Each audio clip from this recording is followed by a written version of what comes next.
Alors bonjour à tous, aujourd'hui nous continuons la lecture de la Chaîne d'Or de saint Thomas d'Aquin, cette compilation de commentaires effectués sur les 4 évangiles. Et nous en sommes rendus au chapitre 2 de l'évangile selon saint Matthieu, versets 7 à 8, où il est écrit: Alors Hérode, ayant fait venir secrètement les mages, s'enquit avec soin auprès d'eux du temps où l'étoile était apparue. Et il les envoie à Bethléem en disant: Allez, informez-vous exactement au sujet de l'enfant, et lorsque vous l'aurez trouvé, faites-le-moi savoir afin que moi aussi j'aille l'adorer.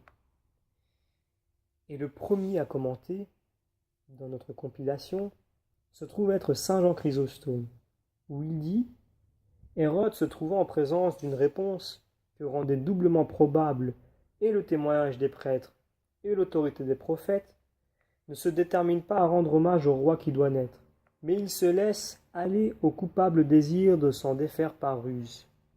Il a vu qu'il ne pouvait ni ébranler les mages par ses caresses, ni les effrayer par ses menaces, ni les corrompre par son or, et les amener ainsi à consentir au meurtre du roi qui leur est annoncé. Il forme donc le dessein de les tromper. C'est ce qu'indique l'évangéliste par ces paroles: Hérode ayant fait venir les mages en secret.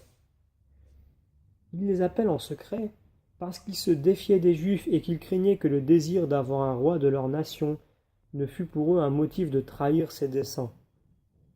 Il demanda donc aux mages avec soin le temps où l'étoile leur avait apparu. Et saint Rémi qui commente sur cette façon d'agir en disant: Il les interroge avec soin car c'était un homme astucieux, et il craignait qu'ils ne revinssent pas le tromper pour le renseigner sur l'enfant qu'il voulait mettre à mort. Et nous continuons donc, comme le commentaire précédent, la vidéo précédente, à commenter cette étoile et ses prophéties, et notamment saint Augustin dans son 7e sermon sur l'Épiphanie, qui dit que cette étoile leur avait apparu presque 2 ans auparavant, et elle était pour eux depuis ce temps un objet d'étonnement.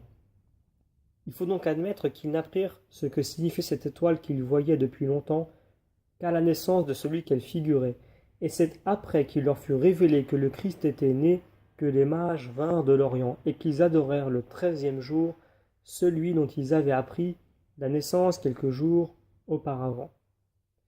Et saint Jean Chrysostome, dans sa 7e homélie sur l'Évangile selon saint Matthieu, qui dit: Ou bien, comme leur voyage devait être de longue durée, l'étoile leur apparaissait depuis longtemps, afin qu'ils puissent se trouver au berceau du Christ aussitôt qu'il serait né, et l'adorer enveloppé de l'ange qui leur rendait plus admirable encore. Et la glose de continuer: Suivant d'autres, cette étoile n'aurait apparu que le jour même de la naissance du Christ, où elle avait été créée pour cette mission, et aussitôt qu'elle l'eut remplie, elle disparut. Et saint Fulgence dit en effet dans son sermon sur l'Épiphanie: L'enfant nouveau-né créa une nouvelle étoile. Après avoir pris des informations sur le temps et sur le lieu, il veut aussi connaître la personne de l'enfant, et il ajoute: Allez et informez-vous exactement de l'enfant. Il leur enjoint de faire ce qu'ils devaient faire eux-mêmes sans avoir besoin de recommandations. Et saint Jean Chrysostome qui enchaîne dans 2 ouvrages différents en disant: Il ne dit pas informez-vous du roi, mais informez-vous de l'enfant, car il ne peut souffrir qu'on lui donne ce nom, symbole de son autorité. Et un peu plus loin, dans un autre ouvrage, pour les amener à ses desseins, il feint le désir d'aller lui rendre hommage, et sous ce manteau d'hypocrisie, il aiguise son glaive et veut dissimuler la perversité de son cœur sous les dehors de la soumission et de l'humilité. Ainsi font tous les méchants. C'est quand ils veulent porter en secret des coups plus terribles qu'ils font semblant de s'apaiser, et qu'ils prodiguent les marques d'amitié. C'est ce qui fait dire à Hérode: Lorsque vous l'aurez trouvé, faites-le-moi savoir, etc.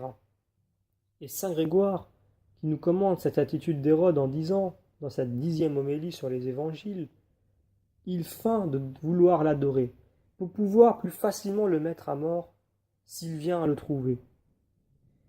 Et nous terminons ces commentaires avec un dernier commentaire de saint Rémi, qui commente ce passage Ayant entendu les paroles du roi, ils partirent. Il dit donc: les mages obéissent aux ordres d'Hérode pour chercher le Seigneur, mais non pour revenir le trouver. En cela, ils étaient l'image de ceux qui écoutent la parole de Dieu dans un bon esprit. Ils pratiquent les enseignements que leur donnent des prédicateurs vicieux, mais ils se gardent bien d'imiter leurs œuvres. Nous terminons ici la lecture de la chaîne d'or, la compilation de commentaires de saint Thomas d'Aquin sur l'Évangile selon saint Matthieu, chapitre 2, versets 7 à 8.